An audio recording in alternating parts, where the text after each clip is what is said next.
हिंगोर जा रिपोर्ट मीर खान मंगणे जो। हिंगोर जा अलग गोड किंजर मंगणे जो जे मुतासिर रहवासी नेक मोहम्मद मंगणे जो पंहिंजे पुट ज़मीर हुसैन मंगणे जो इन्याणी मिसमात नजमा मंगणे जो सिंध प्रेस क्लब हिंगोर जा पहुची मिसमात सोढी मंगणे जो हिंगोर जा पुलिस ऐं सूबो देरो पुलिस खिलाफ़ दाऊं कंदे छो त मिसमात सोढी जेका मुंहिंजे पुट वकील मंगणे जो खे अटकल साल अॻु ज़हर ॾेई माण बाद वापसि अचे मुंहिंजे ॿिए पुट ज़मीर मंगणे जो सां निकाह कयो। हाणे वरी बिना खे निकाह टोड़ण जे मुंहिंजे टीएं पुट सचल मंगणे जो सां तावीज़नि जे ज़ोर ते शादी करण लाइ खेसि खे फसाए पंहिंजे कब्ज़े में आणे छॾियो आहे।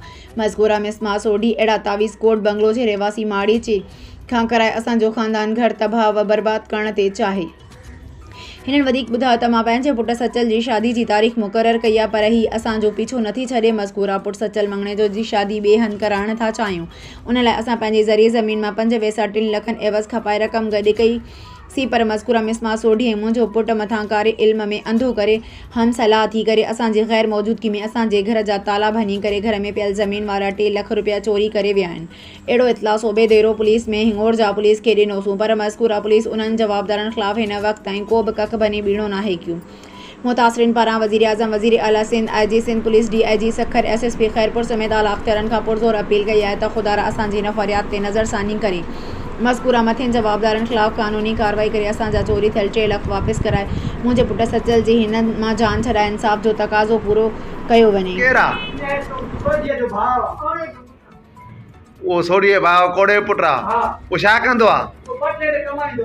अच्छा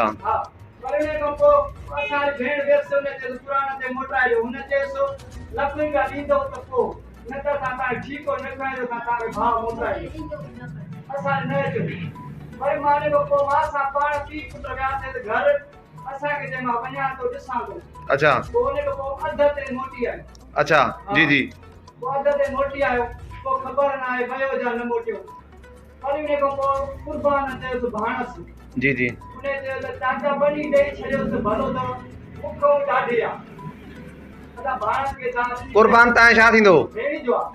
अच्छा हा जी जी उन खां तव्हां ॾिनीसीं उन चयो मुख ॾाढी आहे मूंखे लॾाए ॾियनि था हुनखे छा कंदो ईंदो तव्हां हुनखे बनी ॾियो पोइ तव्हांखे पुट मोटाए ॾींदी।